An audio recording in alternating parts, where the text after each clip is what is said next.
नमस्कार, आप सभी का स्वागत है आपके अपने इस चैनल ऋषि ज्ञान माला में। पिछले वीडियो में हमने अध्ययन किया था शब्द की परिभाषा और शब्द के भेद का। यदि आपने वो वीडियो नहीं देखा तो पिछले वीडियो में जाकर ज़रूर देख लें। आज हम शब्दों के प्रकार का विस्तार में अध्ययन करेंगे। कल हमने शब्द के भेद पढ़े थे। शब्द के भेद कितने होते हैं? शब्द के भेद 4 आधारों पर विभाजित किए गए हैं। अर्थ के आधार पर, उत्पत्ति के आधार पर, रचना के आधार पर और प्रयोग के आधार पर। अर्थ के आधार पर 2 भागों में बांटे गए हैं, सार्थक शब्द और निरर्थक शब्द। सार्थक शब्द कौन कौन से हैं? एकार्थ, अनेकार्थी, पर्यायवाची, विलोम शब्द और समानाभाषी शब्द युग्म। ठीक है। निरर्थक शब्द व्याकरण में इस्तेमाल नहीं किए जाते हैं। अब उत्पत्ति के आधार पर कल हमने 4 शब्दों में उत्पत्ति के आधार पर 4 भागों में विभाजित किए हैं शब्दों को। कौन कौन से? तत्सम, तद्भव, देशज और विदेशज। लेकिन ये 5 होते हैं। इनमें आप एक और जोड़ लीजिएगा। कौन से? संकर शब्द। ठीक है, संकर शब्द को ऐड कर लीजिएगा। अब ये आते हैं नंबर 3 रचना के आधार पर। रचना के आधार पर कौन कौन से होते हैं? रूढ़ शब्द, यौगिक शब्द और योग रूढ़ शब्द। ठीक है। और चौथा कौन सा है? प्रयोग के आधार पर। प्रयोग के आधार पर कौन कौन से होते हैं? विकारी और अविकारी। विकारी में कौन से आते हैं? संज्ञा, विशेषण, क्रिया। और अविकारी में क्रिया विशेषण, संबंध बोधक, सामुच्चय बोधक और विस्मयादि बोधक। इनको आज हम विस्तार में अध्ययन करेंगे। तो आइए देखते हैं अर्थ के आधार पर शब्द कितने प्रकार के होते हैं। तो अर्थ के आधार पर शब्द 2 प्रकार के होते हैं। कौन कौन से? सार्थक शब्द और निरर्थक शब्द। सार्थक शब्द कौन से होते हैं? जिन शब्दों का कोई अर्थ होता है उन्हें सार्थक शब्द कहते हैं। इसकी परिभाषा को समझ लेते हैं। सार्थक शब्द सा और अर्थक से बना है, जहाँ सा का अर्थ साथ में या समीप तथा अर्थक का तात्पर्य अर्थ से होता है। अतः सार्थक शब्द का शाब्दिक अर्थ हुआ अर्थ के साथ। वे शब्द जिनका अपना एक निश्चित अर्थ होता है उन्हें सार्थक शब्द कहते हैं, जैसे चाय, खाना, पीना, पढ़ाई इत्यादि। तो अब समझ लेते हैं निरर्थक शब्द कौन से हैं। तो निरर्थक शब्द जिन शब्दों का कोई अर्थ नहीं होता वो निरर्थक शब्द होते हैं। इसकी परिभाषा क्या है? वे शब्द जिनका अपना कोई अर्थ ना हो उन्हें निरर्थक शब्द कहते हैं। निरर्थक शब्द निर और अर्थक से बना है, जहाँ निर का अर्थ रहित या के बिना तथा अर्थक का तात्पर्य अर्थ से होता है। अतः निरर्थक शब्द का शाब्दिक अर्थ हुआ अर्थ के बिना, जैसे चाय वाय, आलतू फालतू, खाना वाना, पीना वीना आदि। यहाँ वाना, वीना, वाय, आलतू फालतू आदि निरर्थक शब्द हैं। ठीक है। अब देख लेते हैं उत्पत्ति के आधार पर शब्द के कितने भेद होते हैं। तो उत्पत्ति के आधार पर शब्द के 5 भेद होते हैं। कौन कौन से? तत्सम शब्द, तद्भव शब्द, देशज शब्द, विदेशी शब्द और संकर शब्द। अब इनकी परिभाषा को समझ लेते हैं। तत्सम शब्द कौन से होते हैं? अगर सरल भाषा में समझा जाए तो संस्कृत के समान, तत्सम, तत् माने उसके समान। किसके समान? तो संस्कृत के समान जो शब्द होते हैं उन्हें तत्सम शब्द कहते हैं। इसकी परिभाषा क्या है? तत्सम तत् एवं सम के योग से बना हुआ शब्द है जिसका अर्थ उसके समान होता है। मूल भाषा संस्कृत के वे शब्द जो हिंदी भाषा में ज्यों के त्यों प्रयुक्त होते हैं उन्हें तत्सम शब्द कहते हैं, जैसे आम्र, कर्ण, क्षेत्र, आश्चर्य, उत्साह, एकत्र, ग्राम, घृणा, चक्र आदि कई हैं।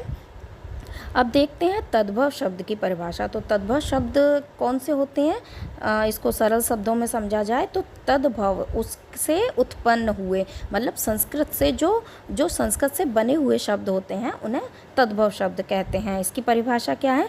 मूल भाषा संस्कृत के वे शब्द जिनका हिंदी में रूप परिवर्तित हो गया है उन्हें तद्भव शब्द कहते हैं, जैसे आग, अनाज, आम, कपूर, गर्दन, छाता, चांद आदि। ठीक है।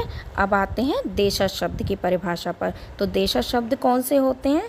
देशज शब्द देश और ज माने जन्म लेने वाला के योग से बना, यानी जो देश में अपने अपने देश में जिसने जन्म लिया, जिन शब्दों का जन्म हमारे ही देश में हुआ है, उन्हें देशा शब्द कहेंगे। ठीक है, जिसका शाब्दिक अर्थ होता है देश में जन्म लेने वाला। हिंदी में प्रचलित आंचलिक भाषाओं के वे शब्द जो क्षेत्रीय प्रभाव के कारण हिंदी में प्रयुक्त होते हैं, उन्हें देशा शब्द कहते हैं। जैसे खुरपा, गड़बड़, ऊटपटांग, खर्राटा, चिकना, ऊधम इत्यादि।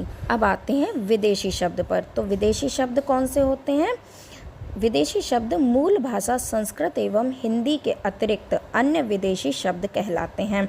हिंदी भाषा में अंग्रेजी, अरबी, फारसी, चीनी, तिब्बती, जापानी, तुर्की, पुर्तगाली, रूसी आदि कई भाषाओं के शब्द प्रचलित हैं। जैसे कि अब अरबी भाषा के शब्द देख लेते हैं कौन कौन से, जो हम लोग अक्सर ही अपने नित्य प्रतिदिन के जीवन में प्रयोग करते हैं। कौन से होते हैं? जैसे अजीब, हिसाब, अदालत, हलवाई, आज़ाद, सुबह, आदमी, शादी, वकील, इज्जत, लिफाफा, मतलब, औलाद, बहस, फैसला, दुनिया, तमाशा, गरीब, तराजू, तहसील, तारीख, जिला, तूफ़ान, ताकत, किस्मत, दफ्तर, दौलत आदि। ठीक है, अब इसी प्रकार फ़ारसी भाषा के भी शब्द हैं। तो फ़ारसी भाषा के कौन कौन से शब्द हैं जो हम लोग प्रतिदिन इस्तेमाल करते हैं? अखबार, सुल्तान, अमरूद, सौदागर, आराम, सूखा, आवारा, आसमान, शराब, आतिशबाजी, शेर, लगाम, आमदनी, मजदूर, कारीगर, कमीना, कुश्ती, नमक, दीवार, दरवाज़ा, खर्च, दवा, खून, दर्जी, गवाह, जानवर, जलेबी, ज़मीन आदि।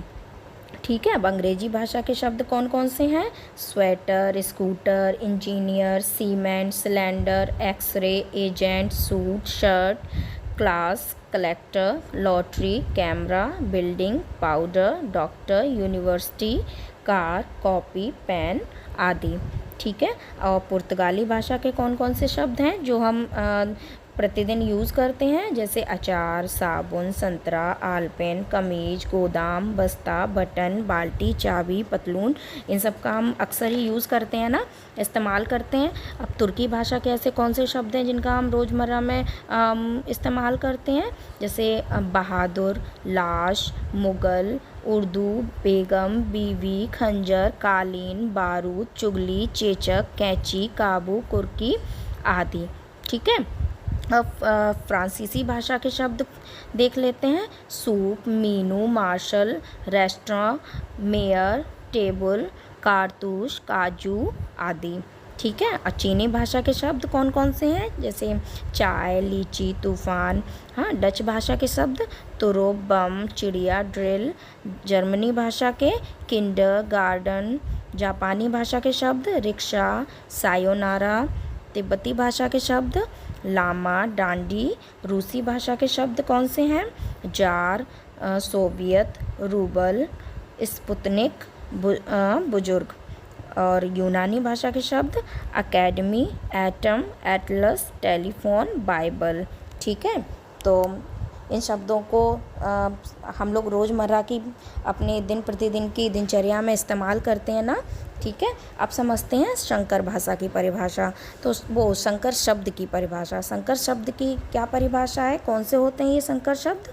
तो हिंदी भाषा में प्रयुक्त होने वाले वे शब्द जिन्हें दो अलग अलग भाषाओं के शब्दों को मिलाकर बनाया गया हो, उन्हें संकर शब्द कहते हैं।